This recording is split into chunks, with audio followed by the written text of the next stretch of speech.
Praise the Lord. Greetings to you all in the name of our Lord and Savior Jesus Christ.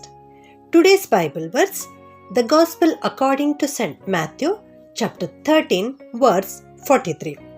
God's people will shine like the sun in their Father's kingdom.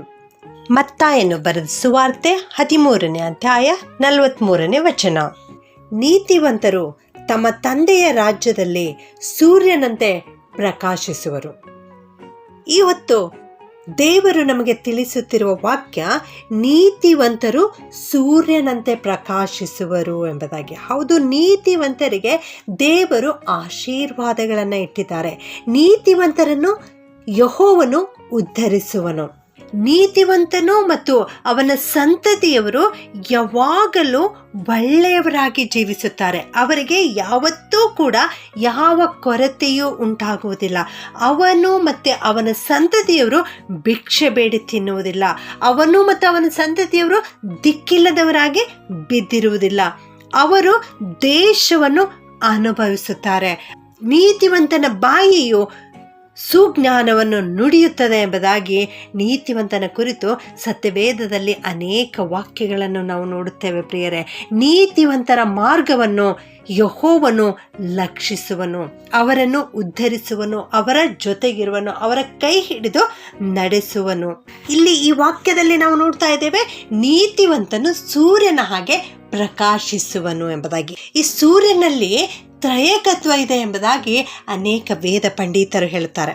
ಹೇಗೆಂದರೆ, ಆಕಾಶದಲ್ಲಿ ಎತ್ತರದಲ್ಲಿ ಇಡಲ್ಪಟ್ಟಿರುವ ಒಬ್ಬ ಸೂರ್ಯನು, ಅದು ಬೆಂಕಿಯ ಚೆಂಡಾಗಿ ಅಲ್ಲಿ ನಿಂತುಕೊಂಡಿದೆ ಮತ್ತು ಅದರಿಂದಲೇ ಹೊರಟು ಬರುವಂತಹ ಬೆಳಕಿನ ಕಿರಣಗಳು ಎರಡನೆಯದು. ಮೂರನೆಯದು ಆ ಕಿರಣಗಳಿಂದ ಉಂಟಾಗುವ ತಾಪ ಅಥವಾ ಶಾಖ.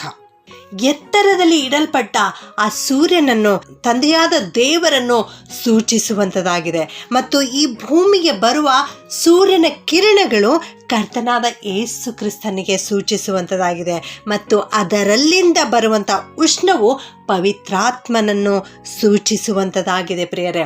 ಹೌದು, ನಮ್ಮ ಯೇಸು ಕರ್ತನು ನಮಗಾಗಿ ಈ ಭೂಮಿಗೆ ಇಳಿದು ಬಂದಿದ್ದಾರೆ ಮತ್ತು ನಮ್ಮ ಸಹಾಯಕ್ಕಾಗಿ ಯೇಸು ಸ್ವಾಮಿ ಪವಿತ್ರಾತ್ಮನನ್ನು ನಮಗೆ ಕಳುಹಿಸಿಕೊಟ್ಟಿದ್ದಾರೆ ಪ್ರಿಯರೇ.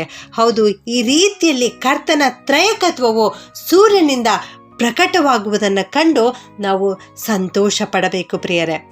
ಆದಿಯಲ್ಲಿ ದೇವರು ಸೃಷ್ಟಿ ಕಾರ್ಯವನ್ನು ಮಾಡುವಾಗ 4ನೇ ದಿವಸದಲ್ಲಿ ಆಕಾಶ ಮಂಡಲದಲ್ಲಿ ಬೆಳಕನ್ನು ಸೃಷ್ಟಿಸಿದರು.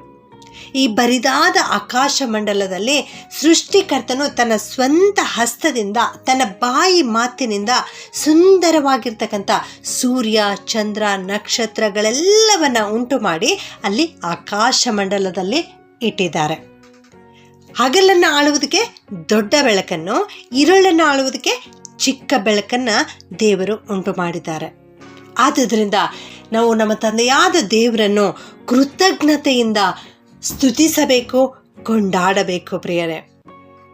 ಅಪೊಸ್ತಲನಾದ ಪೌಲನು ಕೂಡ ಹೇಳುತ್ತಾನೆ, ಲೋಕದೊಳಗೆ ಹೊಳೆಯುವ ಜ್ಯೋತಿರ್ಮಂಡಲಗಳಂತೆ ನೀವು ಕಾಣಿಸುವವರಾಗಿದ್ದೀರಿ ಎಂಬುದಾಗಿ. ನಮ್ಮ ಸ್ವಾಮಿಯು ಕೂಡ ಹೇಳ್ತಾರೆ, ನೀವು ಲೋಕಕ್ಕೆ ಬೆಳಕಾಗಿದ್ದೀರಿ ಎಂಬುದಾಗಿ. ನನ್ನ ಪ್ರಿಯ ದೇವಚಂದ್ರೆ, ಈ ಲೋಕವೆಲ್ಲ ಕತ್ತಲೆ ಕವಿದಿದೆ. ಅನೇಕರಿಗೆ ಇನ್ನು ಬೆಳಕಾಗಿರುವ ಯೇಸು ಕ್ರಿಸ್ತನ ಕುರಿತು ಗೊತ್ತಿಲ್ಲ.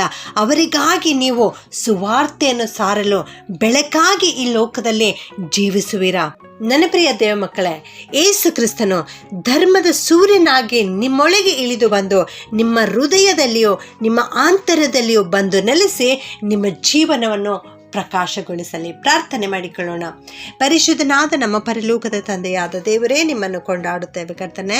ನೀತಿವಂತರು ತಮ್ಮ ತಂದೆಯ ರಾಜ್ಯದಲ್ಲಿ ಸೂರ್ಯನಂತೆ ಪ್ರಕಾಶಿಸುವರು ಎನ್ನುವ ವಾಕ್ಯವನ್ನು ಇವತ್ತು ಕೊಟ್ಟಿದ್ದಕ್ಕಾಗಿ ನಿಮಗೆ ವಂದಿಸ್ತೇವೆ ಕರ್ತನೆ. ನಮ್ಮನ್ನು ಈ ಲೋಕದಲ್ಲಿ ಬೆಳಕಾಗಿ ಇಟ್ಟಿದೆಯೋ ದೇವರೇ, ಅದಕ್ಕಾಗಿ ಸ್ತೋತ್ರ ಸ್ವಾಮಿ. ಅಪ್ಪ, ನಿನ್ನ ಬೆಳಕು ನಮ್ಮ ಮೂಲಕವಾಗಿ ಪ್ರಕಾಶಿಸಲಿಕ್ಕಾಗುವಂತೆ ಕೃಪೆ ಮಾಡು ಸ್ವಾಮಿ. ನಾವು ನೀತಿವಂತರಾಗಿ ಜೀವಿಸಲಿಕ್ಕೆ ಸಹಾಯ ಮಾಡು ಕರ್ತನೆ. ನಮ್ಮ ಮೂಲಕವಾಗಿ ಅನೇಕರು ನಿನ್ನ ಕಡೆಗೆ ತಿರುಗಲಿಕ್ಕಾಗುವಂತೆ, ನಮ್ಮ ಜೀವಿತವು ಒಂದು ಮಾದರಿಯ ಜೀವಿತವಾಗಲಿಕ್ಕಾಗುವಂತೆ ಸಹಾಯ ಮಾಡು ಕರ್ತನೆ. ಅಪ್ಪ, ಬೆಳಕಾಗಿರುವ ಯೇಸು ಕರ್ತನೇ ನಿನಗೆ ಸ್ತೋತ್ರಪ್ಪ. ನೀತಿ ಸೂರ್ಯನಾದ ಕ್ರಿಸ್ತನೇ ನಿನಗೆ ಸ್ತೋತ್ರಪ್ಪ.